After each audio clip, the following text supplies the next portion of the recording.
OK, allez! Les chiens de Richard Lapointe adorent courir, tirer de lourdes charges, même s'ils se partagent la tâche en groupe de 8. Hey! Allez, Rouville, en avant! Au Mont-Gabriel, dans les Laurentides, petits et grands peuvent renouer avec une tradition bien nordique. Mais après une telle dépense d'énergie, ces chiens ont besoin d'être bien nourris. Mes chiens, ça fait 25 ans qu'ils sont nourris principalement avec la viande ici. Et totalement, je devrais le dire. Ici, c'est l'entreprise fondée par Jacques Lessard et son épouse, Pierrette Chagnon. Nous sommes à Saint-Jacques-de-Montcalm, dans l'Anaudière. Depuis 33 ans, ils comblent les besoins en nourriture congelée pour différents éleveurs de la province. Mais depuis 2 ans, la compagnie Lanaudière Lessard offre un nouveau produit pour les chiens et les chats, de la nourriture en conserve. En général, là, on touchait pas à ça avant, les cannes, parce que, je saurais pas trop te dire le mot, là, mais ça faisait pas l'affaire. Puis quand on a essayé les cannes à Jacques, mais il faut dire une chose. Eux ont de l'expérience, justement, avec leur viande brute, à avoir desservi du monde comme moi avec des chiens pendant tellement d'années. Fait qu'ils connaissent le besoin, puis ils ont sorti quelque chose qui correspond à notre besoin. Berthierville, un matin d'hiver. Le camion de Jacques Lessard se gare dans l'entrée de l'abattoir de poulet d'Olimel. À l'intérieur, les coques destinées aux rôtisseries de la province sont nettoyées, découpées, puis expédiées. Mais une petite partie, le dos, ira dans la gamelle de votre chien. Ce dos-là, il pourrait être bon pour consommation humaine. C'est parce que les reins dedans, il faut les enlever. Parce que c'est pas réglementaire au Canada de laisser les reins dans ces dos de poulet. C'est pour ça, à ce moment-là, qu'on les vend à M. Lessard ainsi qu'à Sanimax de Montréal. L'abattoir de Limel est situé tout près de l'usine de Lanaudière Lessard. Le poulet qui est fait ce matin, nous autres, on le récupère là, c'est à la fin de l'avant-midi. Fait que, puis là, à partir de là-bas, à l'abattoir, là, c'est au point de vue kilomètre, là, c'est en dedans d'1 heure. Fait que ton poulet n'a pas le temps d'avoir d'odeur.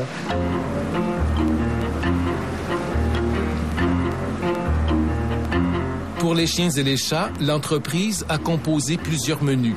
Selon les recettes, des carottes, des pommes de terre, des courges, des canneberges sont ajoutés au mélange.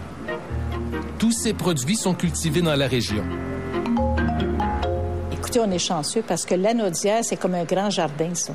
Alors, il y a plein de produits disponibles. Alors, imaginez l'économie de kilométrage alimentaire quand on va chercher dans un court région tous nos produits, que ce soit le poulet, que ce soit le veau, que ce soit le canard. La même chose pour les légumes.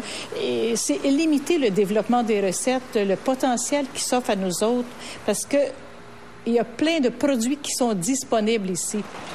D'ailleurs, leur conserve porte le sceau « Aliments du Québec ».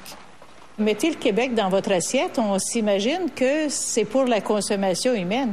Mais si je vais chercher un produit de deuxième transformation qui est valable, bien, mettez le Québec dans votre assiette puis goûtez l'Anaudière. C'est valable pour nos chiens et nos chats aussi.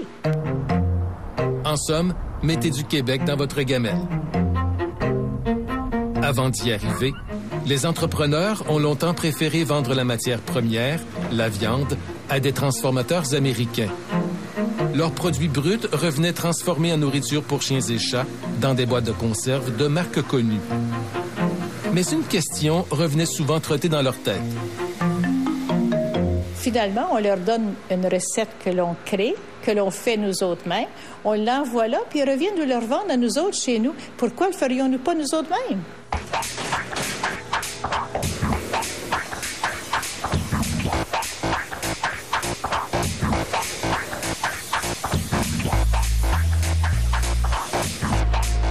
Leurs boîtes sont commercialisées sous le nom de Dracel. On les retrouve dans des centaines d'animaleries du Québec, de l'Ontario et bientôt dans l'Ouest canadien. Comme il s'agit d'un produit haut de gamme, elles sont 2 fois plus chères. Quand on regarde la liste des ingrédients de leurs compétiteurs, on comprend pourquoi. De l'eau. De l'eau. Fait qu'au-dessus de tout ça, en partant, là, tu sais, Dracel, t'as 70 % de viande. Ça, c'est garanti par nous autres mêmes. Puis le fait aussi que nous autres, on fait notre propre conserve. C'est nous autres mêmes qui en fait dans nos installations. Fait qu'on contrôle tout ce qui est de produits qui va rentrer dans nos conserves. C'est plus facile que si, mettons, je faisais faire ma conserve par une compagnie, que ce soit dans n'importe quel pays. Tu n'as pas de contrôle sur ce qui est mis dans ta canne. La qualité du produit, c'est justement ce qui a fait défaut dans cette usine de l'Ontario. Pour la première fois en 35 ans, la réputation de Menu Foods est sérieusement ébranlée. Nous avons réglé le problème. Tous les produits concernés ont été retirés des tablettes. Au printemps 2007, une crise majeure a secoué la compagnie Menu Food, spécialisée dans la fabrication de nourriture pour animaux domestiques. Des dizaines de chats et de chiens sont décédés après avoir consommé leurs produits. Tout comme avec le lait maternisé chinois, de la mélamine avait été ajoutée au mélange de nourriture pour animaux domestiques.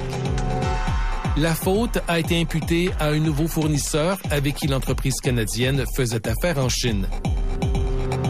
De quoi faire réfléchir les entrepreneurs d'ici. En étant reconnu à l'image du Québec, que tout ce qui rentre dans la conserve vient du Québec. Tu peux pas aller chercher là, de la mélamine ou quelque chose en Chine. Et la traçabilité est très importante chez nous. À tous les jours, on peut vous dire d'où vient le produit, de quel endroit, que ce soit dans le congelé ou que ce soit en conserve. Si je regarde cette conserve-là, si vous l'ouvrez, on pourrait vous dire que cette conserve-là a été faite à partir de tel produit qui provient de tel endroit et qui a été produit telle journée. On le voit, la production locale permet de garder le contrôle sur la qualité du produit, en plus de générer des emplois dans la région, tout en réduisant les émissions de gaz à effet de serre. S'il est valable pour l'homme, le principe de réduction de kilométrage alimentaire s'applique tout autant à ses meilleurs amis.